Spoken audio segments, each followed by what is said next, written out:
Here we go, Petrosian Aggressivo. Try a Sicilian.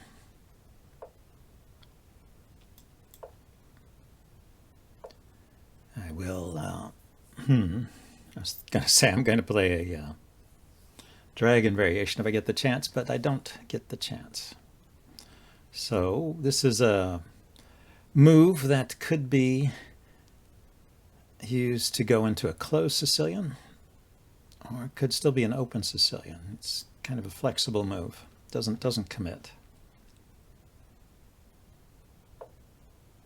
So he goes for the open Sicilian after all.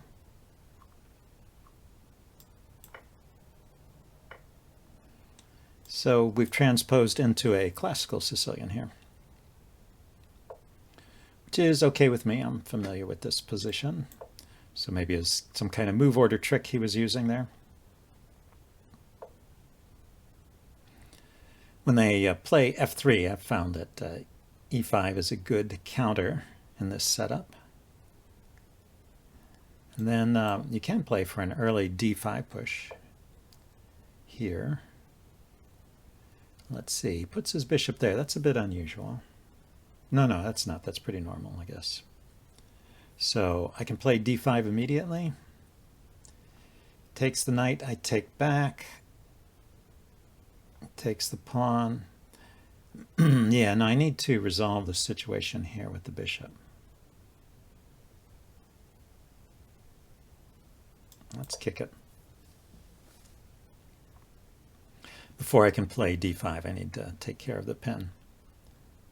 Or if he takes, then I'll just take with my queen, and we will have this kind of position, which should be okay. He plunks a knight there. It's interesting. Is he going to take with the queen if I take?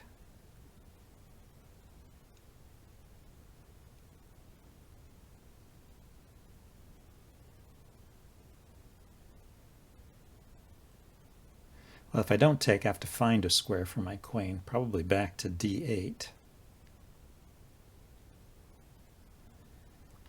Let's make him decide what he's going to do here. He does want to take with the queen. Okay. Interesting. Let's get castled.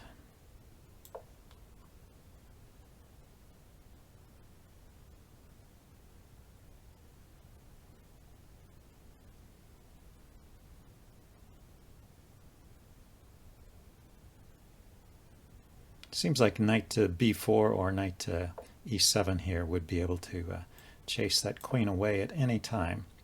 And this pawn is not weak at all. It's well defended there.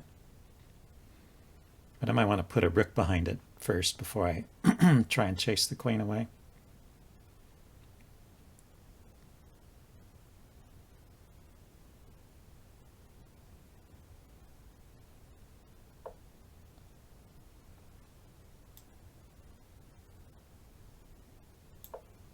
Like so. So knight b4, if the queen moves here to attack my knight, then d4 here will actually defend it. But he takes. Don't actually have a good... let's do this. I don't have a piece to take back with there now that he took off my light squared bishop, so that's a problem.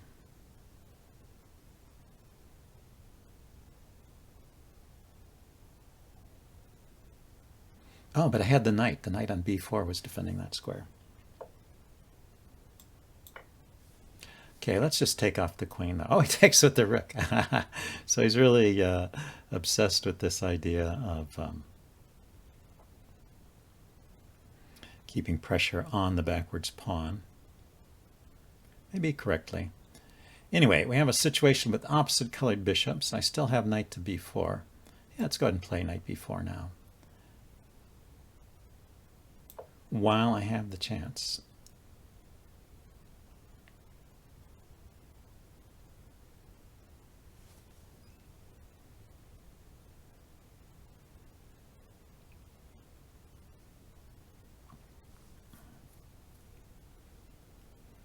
Yeah, it's hitting the rook. Actually, it's a better move than I thought. It's hitting the rook and it's hitting the a pawn. So he did go there. So I could play d5, but he takes here and hits my bishop. Now the bishop drops back.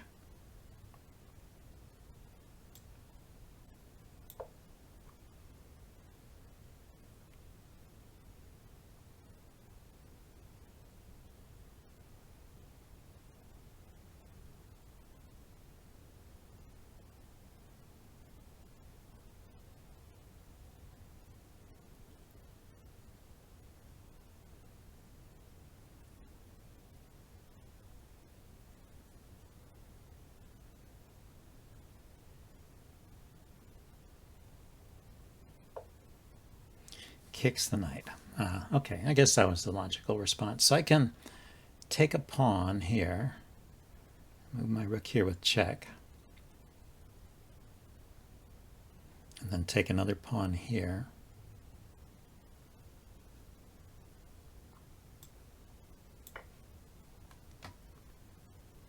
Maybe this isn't working, but I want to try it. I guess his king, yes, his king can run to that square.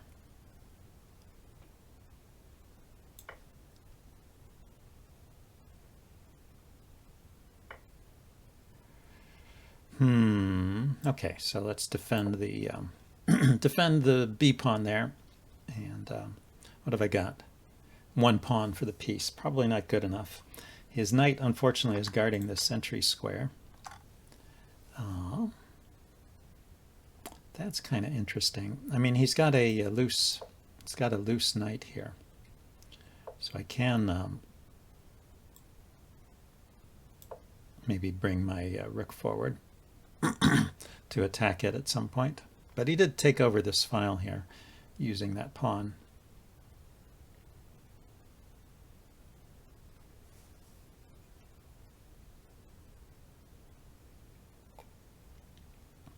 We'll see if this works out. Just defends there. Yeah, so I need to activate this rook somehow.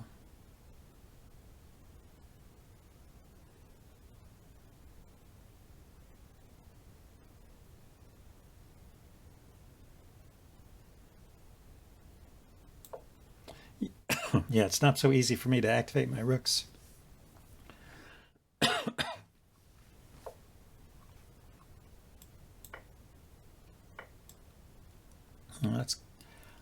The bishop is on that square. Missed that. I mean, the rook is on that square. I missed that idea.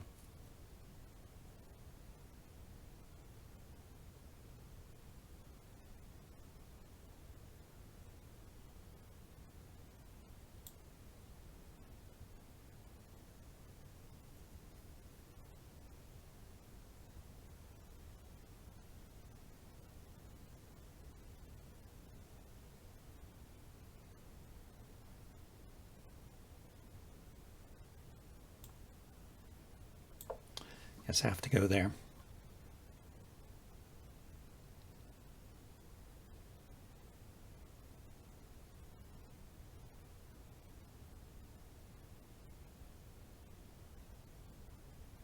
It is opposite colored bishops.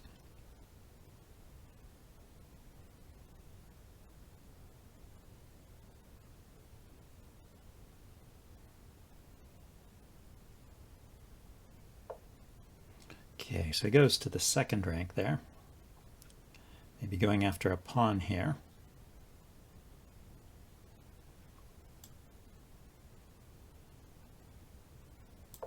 I'm attacking this pawn, and I am thinking of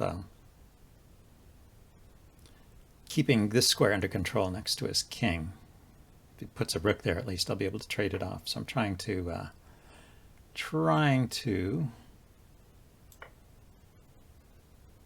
avoid trading off too many pieces. I still haven't managed to get a my rook to an open square, to an open file, but I'm getting closer. Rook here is now possible, except doesn't do much. Well, I have trouble leaving because he's got a mate on the back rank.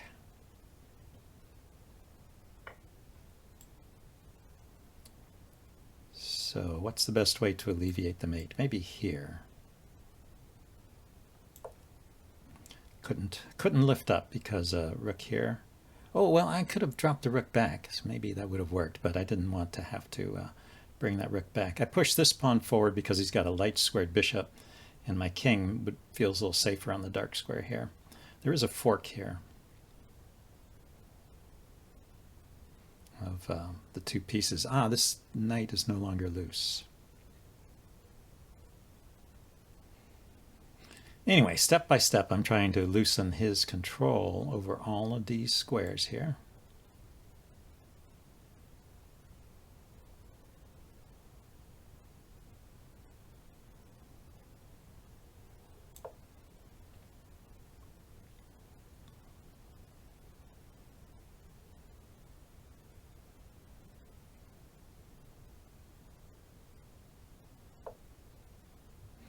Yeah, so he does want to trade rooks, and I don't especially want to allow that, so let's double here.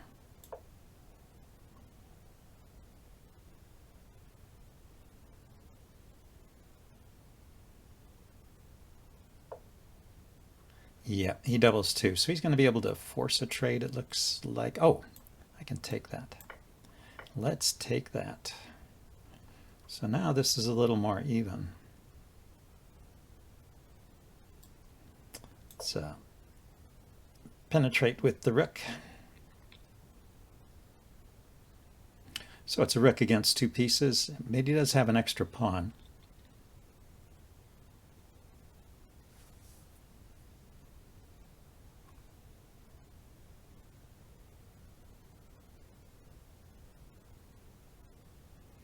And my idea is to bring my rook to f2 here, attacking the bishop. He stops that. But there's a check here. Just trying to activate here. Okay, rook here I guess I can play. Put it on a square where his bishop is not attacking it. Don't want to just give that material back.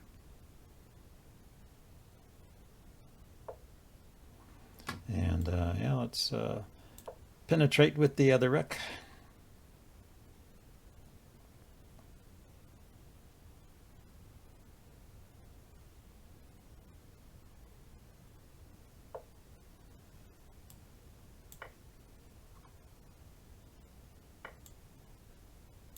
Yeah, so I'm stepping up onto a dark square, keeping hold of this pawn, which is also defended by the rook.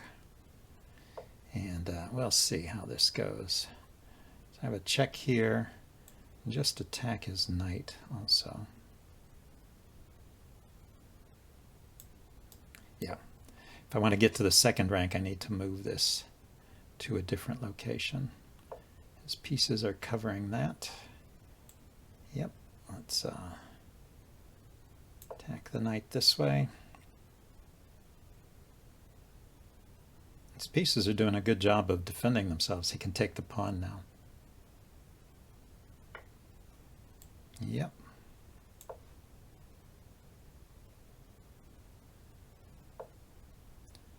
Yep, surprisingly good job.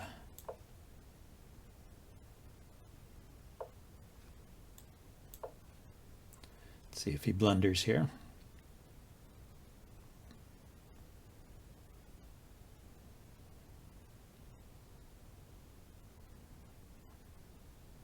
Well, I still get my rooks to the second rank here.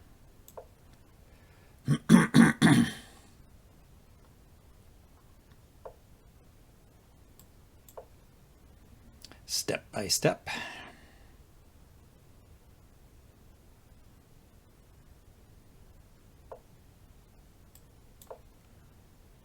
Attack his piece.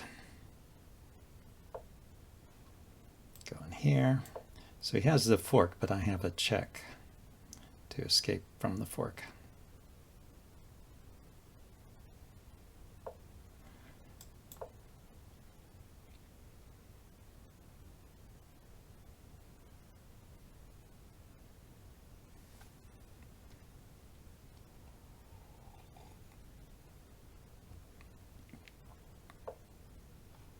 let's take that pawn.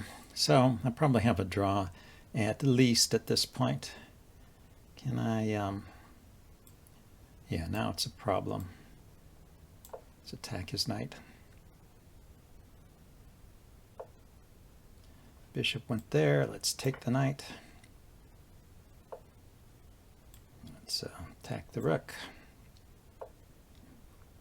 He's defending, let's defend my rooks. Put my rooks where they defend each other. Let's attack his rook. Let's take off that last rook. So yeah, this is certainly a draw, unless he can find a way to win this. It's possible. Drive his king back and get my king onto a dark square. He had a check there he could have used. So let's just sit here.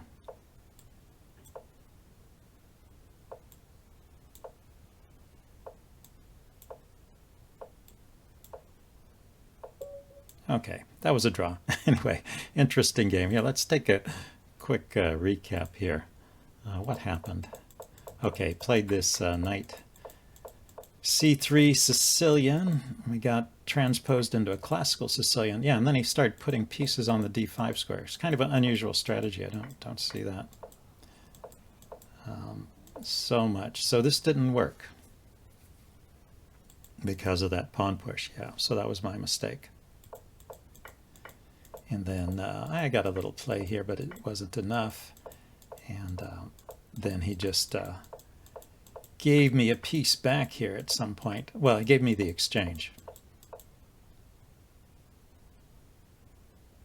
Yeah, he's still, yeah, right here.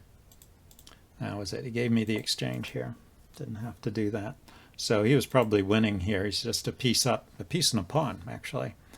But maybe he wasn't having trouble finding moves with. It was actually quite a bit tricky. The open position with there were enough pieces to cover lots of squares, and there were lots of forking possibilities. So it's kind of a tricky endgame to play. Anyway, yeah, and this is probably a draw with the bishop and pawn against a rook. If I wanted to win in this game, I probably should have kept the rooks on and tried to, you know, win this bishop somehow. But probably it's a draw with best play. Anyway, let's see if we can get another game here. I'll try a rapid game this time.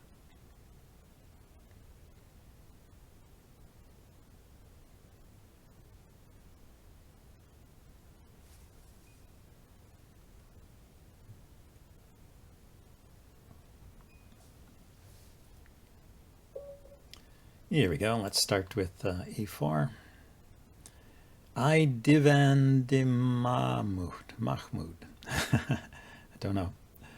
Don't know what that's about. Okay, we got an e4, e5 opening. Let's see. Plays the Steinitz. No, the Philidor defense.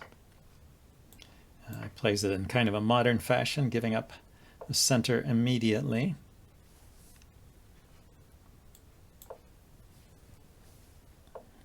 So this is a playable position, but it leads to a pretty cramped position for black. White has a lot of space.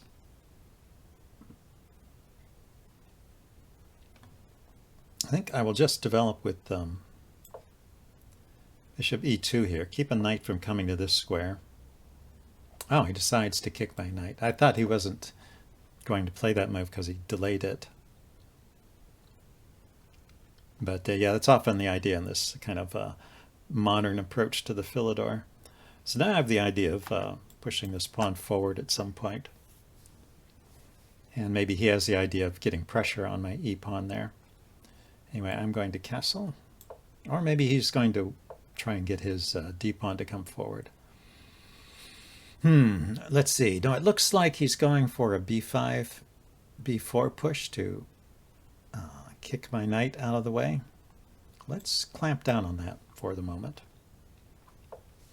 So he's this is a rapid game with 10 minutes and 5-second increments for every move, and he's still playing blindingly fast, and I'm still playing kind of fast because of the I don't know why, actually. I mean, I was just in a Blitz game, so maybe that had some effect on it. So let's think about this. I would like to get the bishop out. I could put it here, offer to trade against this bishop, I guess. If he kicks it, it would come around here. If I put it here immediately, then he can attack it. So putting it here immediately should probably be preceded by h3, but that, you know, creates some weaknesses over here. So let's go directly to g5. Now he can move this knight with tempo, but I will take his bishop. Maybe moving the knight here, I take the bishop. He takes back. Okay, he's going to castle queenside. Interesting. So when I step the queen up, he can take this pawn. I can take back, though, defending my bishop. So I think it's still safe to play this. I'm going to bring a rook to the d file. That's my idea. So he's not committed to castling yet, huh? Instead, he puts his bishop there, where I can take it. Okay, he can drop his knight in here. That's a possibility.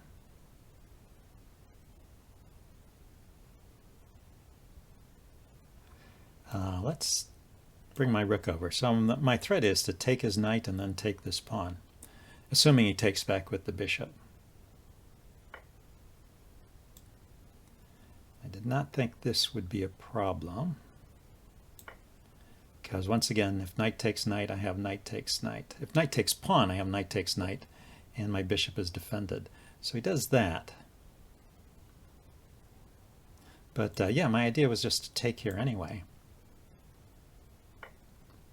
So he, well, he's getting this knight here, I guess. Let's take this pawn. He still has 10 minutes on his clock, and we're into an endgame already. And he's a pawn down. He wants to mess up my kingside pawns. That's interesting. That's okay. I think that is okay. Where do I want to put this rook? I could move the rook to b6 maybe and attack his b pawn. Then bring the other rook over to join in the attack. I could move my bishop out of the way. Yeah, why not just keep the bishop?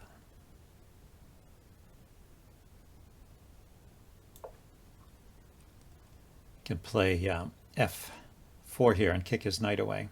Maybe now he'll be inclined to think, now that he's losing. No, he's still moved instantly. Okay, so pawn here to kick the knight. And then pawn here to hit the bishop. The bishop just comes back here and hits my rook, so it's not a big deal. But it does save my knight from the exchange. After I kick the knight, where is it going to go? Here, here, here, and here, covered by my bishop. So it will go back to this square or this square. And then I can push this pawn. Then I can relocate my rook. Or is it better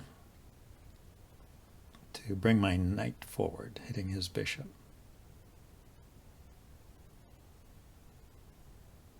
Then his bishop can't relocate here to attack my rook.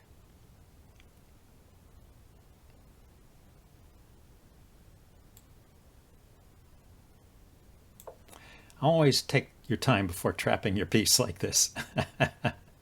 Is there a trick that somebody can play to exploit your piece? But I'm hoping to get out of here. So I'm threatening to take the bishop and then take the pawn. So winning another pawn and getting rid of a good piece. That bishop is a good piece. There's a loose piece here, loose pawn here that he's looking at through the knight. So he goes all the way back there. So now he can come to some other square. That did stop me from playing my my idea of rook to b6. Okay, but his knight is out of the way. His bishop is out of the way. Let's just retreat my knight here so that my so that my rook is not still locked in.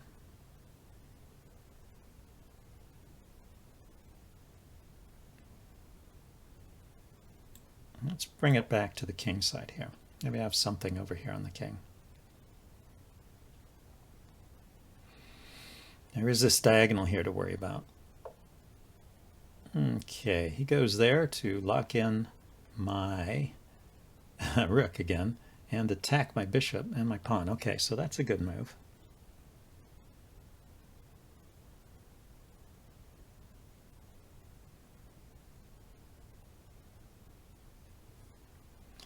Okay, so bishop here to defend the pawn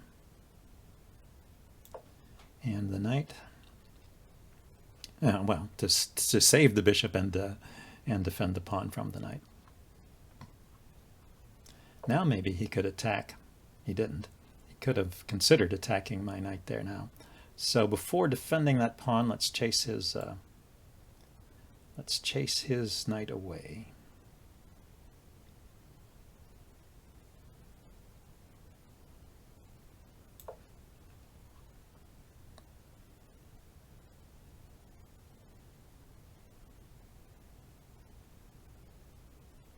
That's why you want to think before moving. Is you want to look for these intermediate moves instead of responding to your opponent's moves right away.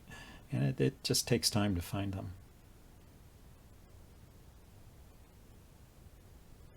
Unless you're a strong player like Nakamura can find moves like that even in bullet chess.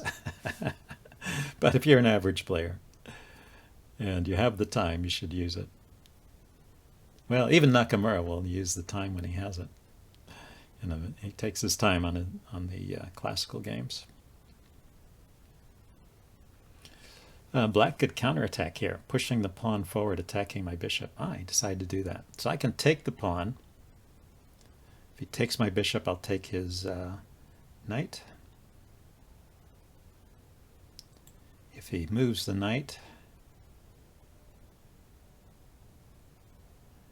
I can save the bishop unless he moves the knight there, in which case I will take the knight.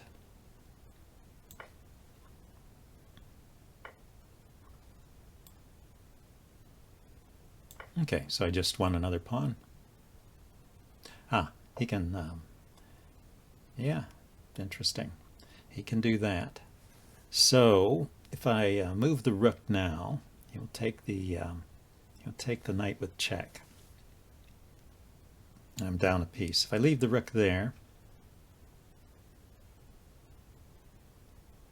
see, do I have a good discovery with the knight? I was thinking, yeah, let's just take the pawn here. So it will be rook and knight versus two rooks. It's an interesting endgame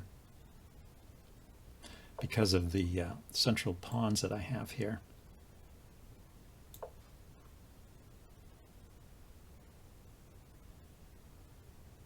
The knight's on a good square, so I'm just leaving him there. My idea is to lift my rook up to defend here, and then create a passer here. What's the best way to do that? Start this way.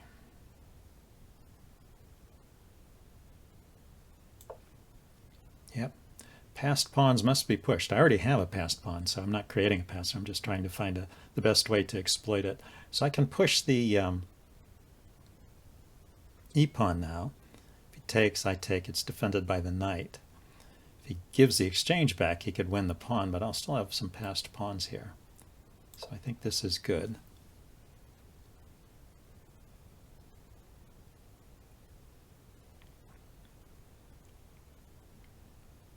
Those pawns become more dangerous with each passing move. Found that one, okay.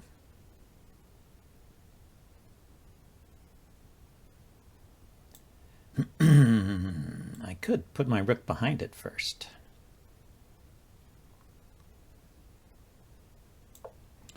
Rooks belong behind the passed pawns. I realized if I pushed the pawn forward immediately, he could put his rook behind it and make it difficult for me to advance.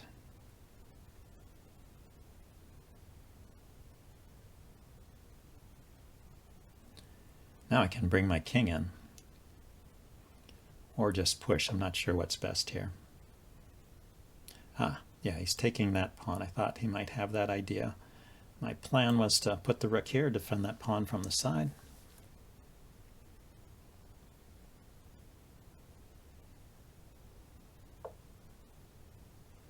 Yeah, so I push. He can lift the rook up.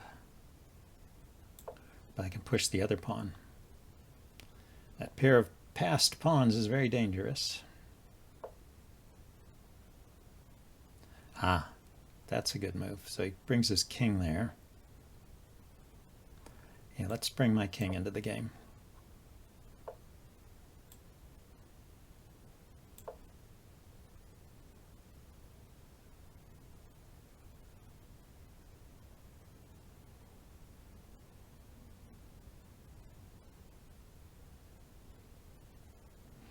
They say make haste slowly in the endgame. You have to try and keep everything together. So you don't want to rush things. And they also say passed pawns must be pushed, but push no passed pawn before it's time. Maybe that's it. So he found a way to force an exchange here. Or to get his knight to that good square. The question is, do I want the exchange?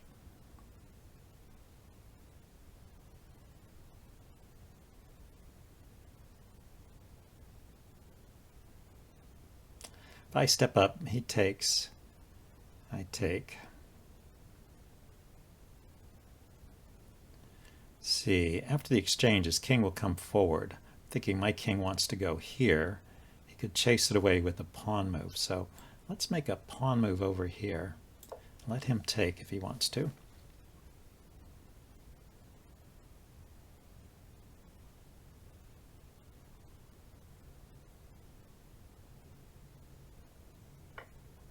He does.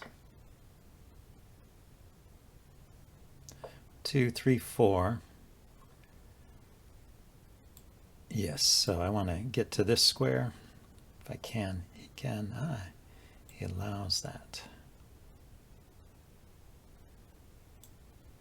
He's got a rook check at any time.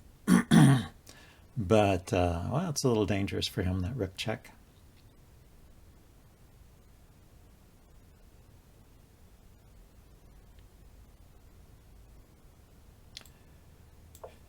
Let's see if I can do this. This is tricky. There's the rook check. The reason that's dangerous is because I can push this pawn here.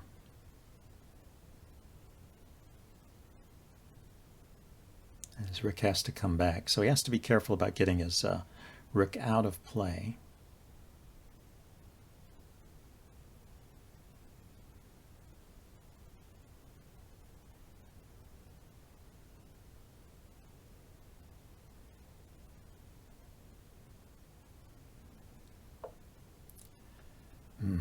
So he's bringing his king there. So I can bring this pawn forward. He can check me. I'll go back. He can attack those pawns from the side. I will push.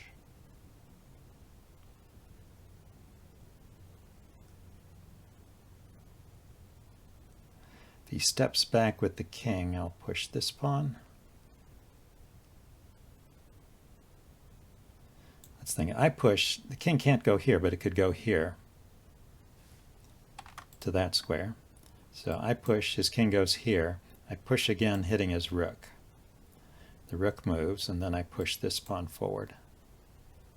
I think that's winning. As best as I can calculate it.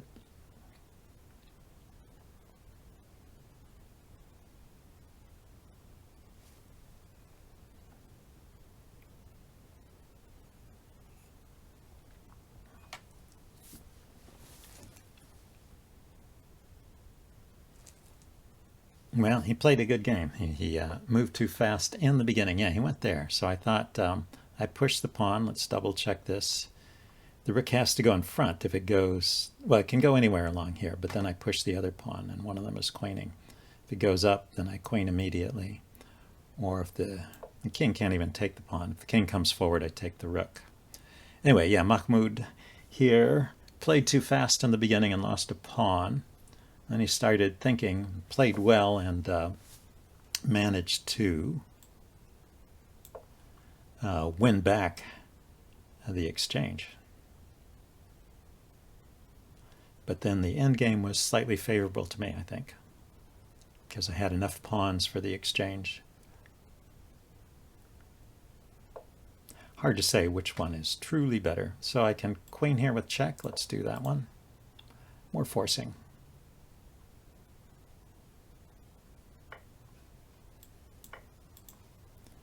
And he can resign now if he wants to. He doesn't have to. I'll just drop up. I'll take all his pawns and then checkmate him. It's not going to be a stalemate.